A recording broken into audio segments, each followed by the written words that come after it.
Hello friends, बहुत बहुत स्वागत है आपका मेरे YouTube channel RBS exam study में। दोस्तों, परिसंचरण तंत्र या सर्कुलेटरी सिस्टम, इसके बारे में पूरी जानकारी इस वीडियो के माध्यम से मैं आप लोगों को दूंगी। इसे मैं स्टेप बाय स्टेप बहुत ही सरल तरीके से समझाऊंगी। ये वीडियो आपके किसी भी कॉम्पिटिटिव एग्ज़ाम में बहुत हेल्प करेगा। इसे मैं डायग्राम और नोट्स के द्वारा समझाऊँगी, तो आप पूरा वीडियो ज़रूर देखें, वीडियो को स्किप मत करना। पूरा वीडियो देखने पर ही आपको सारी चीज़ें हर स्टेप में समझ आएगी। तो दोस्तों, सर्कुलेटरी सिस्टम को मैं अलग अलग पार्ट में अपने अगले वीडियो में भी लाऊंगी, तो आप सारे वीडियोस देखना। अगर आप मेरे चैनल पर नए हैं तो प्लीज़ इसे सब्सक्राइब करें, बेल आइकन को दबा दें ताकि आपको मेरे नए वीडियो का नोटिफिकेशन सबसे पहले मिल सके। तो चलिए दोस्तों, सर्कुलेटरी सिस्टम या परिसंचरण तंत्र के बारे में जानते हैं। परिसंचरण तंत्र या सर्कुलेटरी सिस्टम, इसका अर्थ होता है रक्त का समस्त शरीर में परिभ्रमण। मतलब पूरी बॉडी में हमारे ब्लड का जो बहना होता है वही परिसंचरण तंत्र के अंतर्गत आता है। चलिए परिभाषा जानते हैं इसकी। उच्च बहुकोशिकीय जंतुओं में आवश्यक पदार्थों की आपूर्ति। उच्च बहुकोशिकीय जंतु मतलब छोटे बड़े हर तरह के जो जंतु होते हैं, कॉर्डेट्स होते हैं, उनमें आवश्यक पदार्थों की आपूर्ति। आवश्यक पदार्थ ऑक्सीजन है, पोषक तत्व है, ग्लूकोज है, और अनावश्यक पदार्थों का बहिष्करण। अनावश्यक पदार्थ उत्सर्जी पदार्थ होते हैं कुछ हमारी बॉडी में, यूरिया, अमोनिया, तो इनको सीधे कोशिका के द्वारा, इनका जो बहिष्करण होता है वो सीधे कोशिका के द्वारा नहीं होता। इनके परिवहन के लिए एक तंत्र की आवश्यकता होती है जिसे परिसंचरण तंत्र कहते हैं। यही परिसंचरण तंत्र है जिसके बारे में हम पूरी जानकारी आगे पढ़ेंगे। परिसंचरण तंत्र में रुधिर जो होता है मुख्य संवहनी पदार्थ होता है, और इसके अलावा एक केंद्रीय पंपिंग अंग होता है जिसे हार्ट कहते हैं। जो हार्ट है वो हमारी पूरी बॉडी में रक्त को पंप करने का काम करता है, और हार्ट से जुड़ी हुई कुछ रुधिर वाहिनियाँ होती हैं जो इन्हीं के भीतर रक्त जो है निरंतर प्रवाहित होता रहता है। तो परिसंचरण तंत्र में तीन चीज़ें बहुत ही इंपॉर्टेंट है। ब्लड है पहला, दूसरा हार्ट है, और तीसरा रुधिर वाहिनियाँ। अब परिसंचरण तंत्र के कार्य जानते हैं। परिसंचरण तंत्र का पहला कार्य है कि आहार नाल द्वारा अवशोषित पदार्थों को, मतलब हम जो खाते हैं वो हमारी एलिमेंट्री कैनाल में आमाशय के द्वारा, छोटी आंत के द्वारा चीज़ों को अवशोषित किया जाता है, पोषक तत्वों को। तो उनको जो अवशोषित पदार्थ होते हैं उनको शरीर के विभिन्न अंगों और कोशिकाओं में परिसंचरण तंत्र पहुंचाता है। दूसरा है शरीर के उत्सर्जी पदार्थ जैसे अमोनिया, यूरिया, यूरिक अम्ल, इनका भी परिवहन इसी के द्वारा होता है। तीसरा पॉइंट है यह तंत्र हार्मोन को, तो जो हार्मोन हमारी बॉडी में होते हैं उनका भी परिवहन परिसंचरण तंत्र के द्वारा होता है। इसी के द्वारा ये विभिन्न अंगों तक पहुंचते हैं हार्मोन। और अगला पॉइंट है यह फेफड़ों से शरीर की कोशिकाओं एवं ऊतकों तक ऑक्सीजन का परिवहन करता है। तो हमारी पूरी बॉडी में ऑक्सीजन जो है वो भी परिसंचरण तंत्र में जो रुधिर बहता है उसी के द्वारा ये पूरी बॉडी में परिवहन होता है ऑक्सीजन का। अगला पॉइंट है कोशिकीय श्वसन में उत्पन्न CO2 को। जब कोशिकीय श्वसन होता है उसमें CO2 उत्पन्न होती है, तो वो उसका परिवहन भी परिसंचरण तंत्र के द्वारा होता है। अगला है शरीर का तापमान जो है उसको स्थिर बनाना, ये भी परिसंचरण तंत्र का ही काम है। अगला है यह जल तथा हाइड्रोजन आयनों एवं रासायनिक पदार्थों के वितरण द्वारा शरीर के जो सभी भागों में आंतरिक समस्थैतिकता होती है, एक बैलेंस बनाना होता है, वो भी परिसंचरण तंत्र के द्वारा ही बैलेंस बनता है। ये हो गए इसके कार्य। अब परिसंचरण तंत्र के भाग पढ़ेंगे। परिसंचरण तंत्र के दो भाग हैं। पहला होता है रुधिर परिसंचरण तंत्र और दूसरा होता है लसिका परिसंचरण तंत्र। तो सबसे पहले हम रुधिर परिसंचरण तंत्र पढ़ेंगे। तो रुधिर परिसंचरण तंत्र जो होता है इसकी खोज 1628 में विलियम हार्वे जो साइंटिस्ट थे उन्होंने की थी, और इसमें मुख्य संवहनी पदार्थ रुधिर या ब्लड होता है। रुधिर परिसंचरण तंत्र के कुछ एलिमेंट होते हैं जिनके द्वारा ये पूरा परिसंचरण तंत्र अपना काम करता है। तो इसमें सबसे पहला एलिमेंट है हृदय या हार्ट। आप डायग्राम में देख सकते हैं, ये हार्ट का डायग्राम बना हुआ है। दूसरा होता है रुधिर नलिकाएं या ब्लड वेसल्स। रुधिर नलिकाएं जो होती हैं, इनमें 3 तरह की रुधिर नलिकाएं आएंगी। पहला है धमनियाँ, दूसरा सिरा, और तीसरी होती है रुधिर वाहिनियाँ या इन्हीं को केशिकाएं कहते हैं। और थर्ड नंबर इसमें रहेगा रुधिर। तो पहला हार्ट हो गया, दूसरा रुधिर नलिकाएं और तीसरा रुधिर। इन्हीं से मिलकर ये पूरा रुधिर परिसंचरण तंत्र बनता है। तो सबसे पहले हम जानेंगे हार्ट के बारे में। जो हार्ट होता है ये मोटा, पेशीय, संकुचनशील, स्वतः पंपिंग अंग है।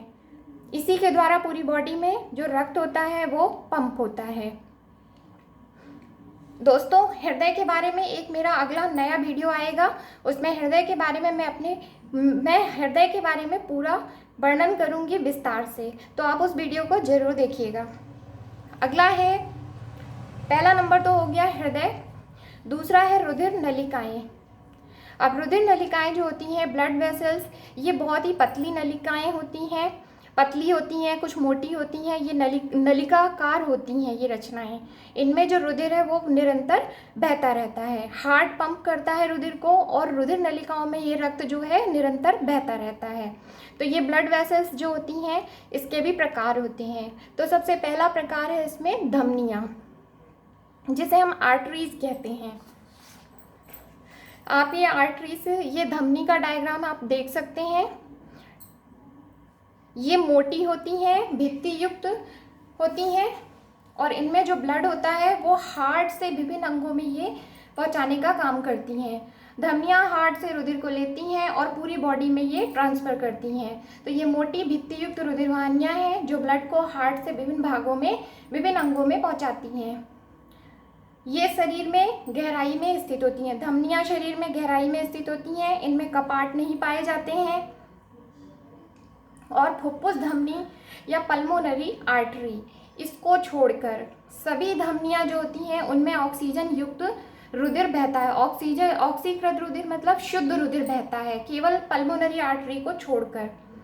और आर्टरी में जो ब्लड है, मतलब धमनी में ब्लड बहुत ही अधिक दाब और अधिक गति से बहता है। और इनकी दीवारें जो होती हैं वो लचीली होंगी और थोड़ा मोटी होंगी, और इनकी दीवारें गहरे लाल रंग की दिखाई देती हैं। ये क्यों दिखाई देती हैं? क्योंकि इसमें ऑक्सीजन युक्त रुधिर बहता है, इसलिए इनकी दीवारें मोटी दिखाई देती हैं। और इनकी जो गुहा होती है, ल्यूमेन होती है, वो छोटी होती है। गुहा मतलब ये अंदर की संरचना आपको दिख रही है, इसमें जो अंदर की ये गुहा है जहाँ पर रक्त बहता है ये छोटी होती है, और इनकी जो भित्तियाँ होती हैं वो ना पिचकने वाली होती हैं।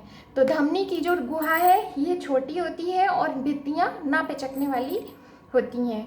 और इनकी जो ट्यूनिका मेडिका, इसमें 3 स्तर होते हैं। डायग्राम में आप देख सकते हैं, सबसे बाहर वाला स्तर ट्यूनिका एक्सटर्ना, दूसरा स्तर होता है ट्यूनिका मीडिया, और तीसरा स्तर होता है ट्यूनिका इंटरना।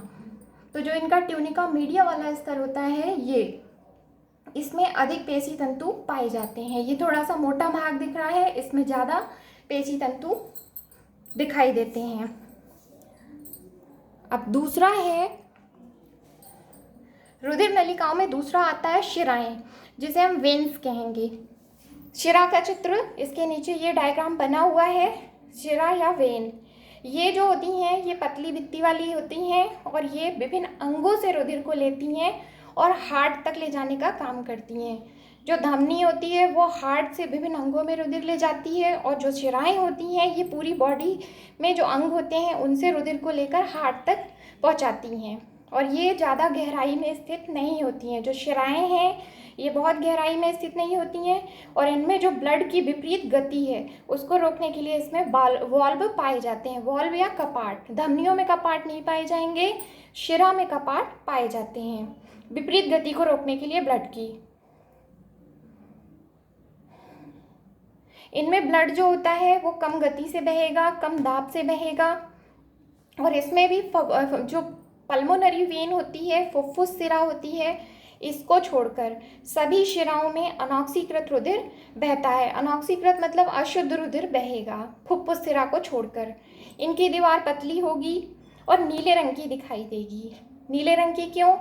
क्योंकि ये जो नीला रंग है वो रक्त में उपस्थित जो CO2 होता है उसके कारण ये दिखाई देता है। और शिराओं की जो गुहा होगी, ल्यूमेन होगी, ये बड़ी होगी, और इनकी भित्तियाँ जो होंगी ये पिचकने वाली रहेंगी। धमनियों में ये ल्यूमेन जो है इसकी ये छोटी है, और शिराओं में ल्यूमेन या गुहा ये बड़ी होगी और इनकी भित्तियाँ पिचकने वाली होती हैं। और शिराओं का जो ट्यूनिका मीडिया स्तर होता है, ये जो ट्यूनिका मीडिया वाला स्तर है, ये इसमें कम पेशी तंतु पाए जाएंगे ट्यूनिका मीडिया वाले स्तर में, मध्य स्तर जो कहलाता है।